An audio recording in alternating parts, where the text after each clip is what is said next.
السلام عليكم ورحمة الله تعالى وبركاته. أخواتي إخواني، نتمنى تكونوا بألف خير وبصحة جيدة إن شاء الله. اليوم إن شاء الله غادي نقدم معكم طاجين بالحدس ديال الفرخ. كنتمنى أن الفيديو ديال اليوم ينال الإعجاب ديالكم وتبعوا الفيديو إلى الآخر وفرجة ممتعة. مباشرة ندوزو المقادير كيف ما كتشوفوا معايا أخواتي. بسم الله. عندي هنايا الحوت اللي هو الفرخ، الحوت الابيض كيف ما كتشوفوا معايا. راني غاسله ونقيته باش نختصروا شويه. غنحتاجوا للجزر، قطعته انا طريفات صغار، لكم الاختيار كل واحد يقطعه كيف بغا. عندي هنايا البصل شرائح، عندي الطماطم شرائح كيف ما كتشوفوا معايا. غنحتاجوا هنا العصير ديال الحامض. عندي البطاطس هي قطعتها شرائح رقيقه، يمكن لكم نتوما تقطعوها كيف ما بغيتو. عندي هنا الفلفل مقطع حتى هو شرائح كيف ما كتشوفوا معايا، درتو طويل ودائري.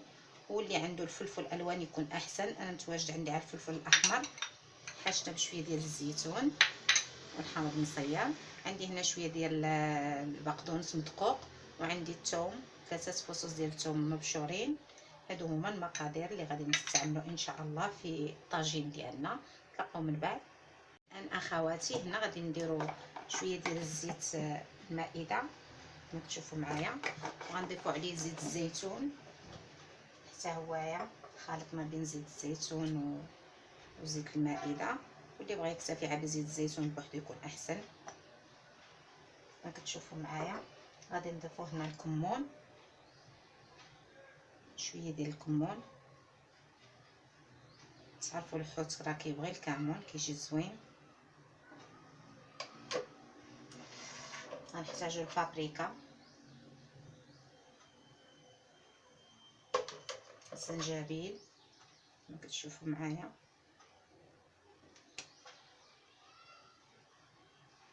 الفلفل الاسود،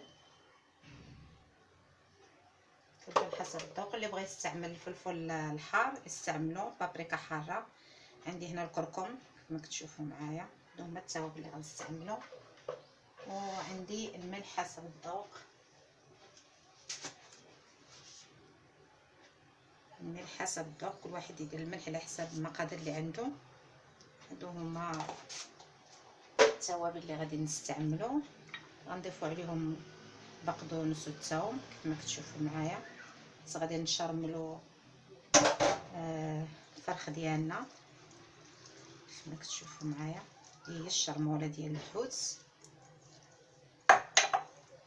وهنا غادي نضيفوا عصير الحامضه اخواتي. هنا غادي نضيفوا عصير الحامض كما كتشوفوا معايا. الحامض كيجي زوين مع الحوت وكيتماشى معاه كما كتشوفوا معايا.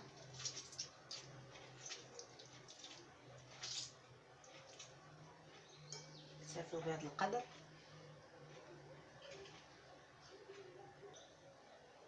خلطوا جميع التوابل هكا مع الحامض داكشي.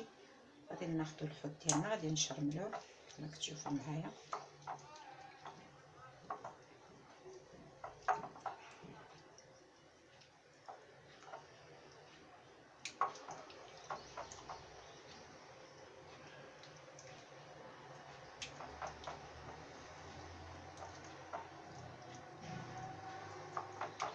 هذا هو الحوت المشرمل ديالنا كما كتشوفوا معايا. غادي نخليوه واحد نص ساعه حتى ساعه قد ما بقى الحوت في العطريه قد ما مزيان، ونتلاقاو من بعد. اخواتي كيف ما كتشوفوا معايا انا حطيت الطاجين فاش غادي نستعملوا الحوت ديالنا ان شاء الله. الان غادي ندير البصل شرائح هو الاول كما كتشوفوا معايا. فوق البصل غادي نوضعوا الطماطم تما الشرائح. اللي بغى يستعمل الطماطم مبشوره يمكن له يستعملها مبشوره بحال بحال. انا كنفضل نديرها هكا. فوق من هاد الطماطم والبصل غادي نوضعوا الجزر،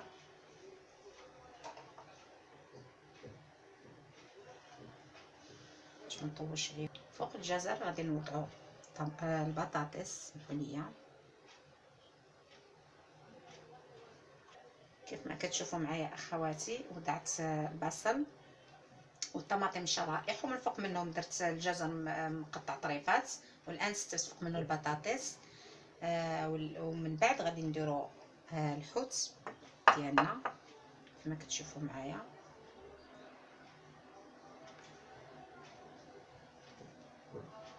وهذا الصوص حاشنا به ما نلوحوش، غنديروه ان شاء الله من الفوق. غير نكمل معكم ما بزاف. كما كتشوفوا اخواتي وضعت الحوت، والان غنحطوا الفلافل ما كتشوفوا معايا. كاين لكم تستعملوا الفلفل الالوان كيجي زوين، انا متواجد عندي الاحمر استعملته.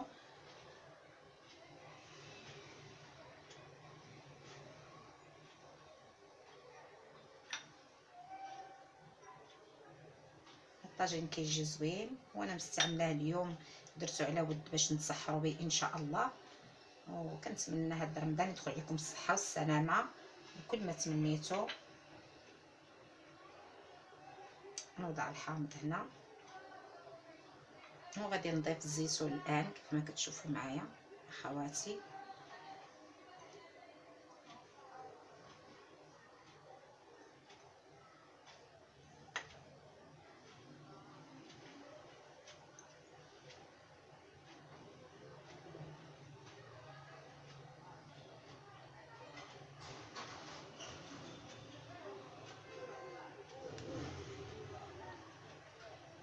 وكان هذا هو الطاجين من بعد ما استفتو كامل كما كتشوفوا معايا.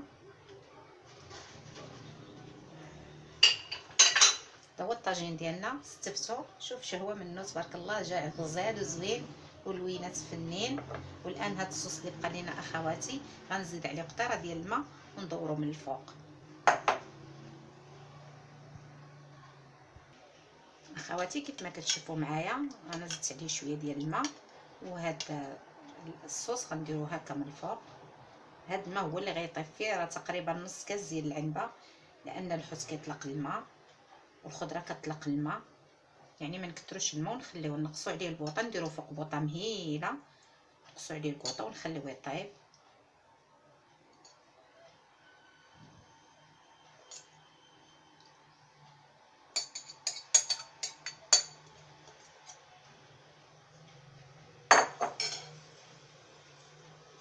اخواتي هذا هو الطاجين كيف ما كتشوفوا معايا.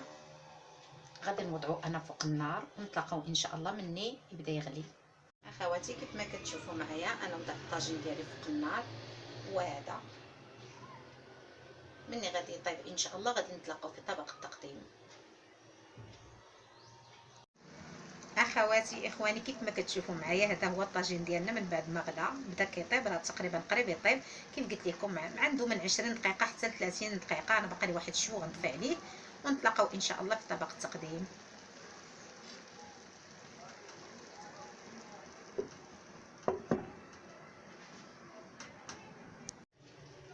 اخواتي اخواني كيف ما كتشوفوا معايا هذا هو الطاجين اللي وجدت معاكم ديال الحوت الابيض. كيف ما كتشوفوا معايا الالوان راهم باينين زوينين وغزالين. كنتمنى ان الطاجين ديال اليوم ينال الاعجاب ديالكم وتجربوا الوصفه لما لا.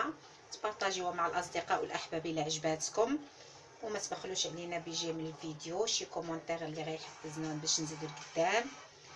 وعواشر مباركه بالصحه والسلامه ان شاء الله، ورمضان كريم. وهذا هو الطاجين ديالنا اللي وجدنا للسحور باش نتسحروا. والان ما بقى لي الا نودعكم نخليكم على خير الى فيديو قادم ان شاء الله، وصفه جديده. مع السلامه الى اللقاء.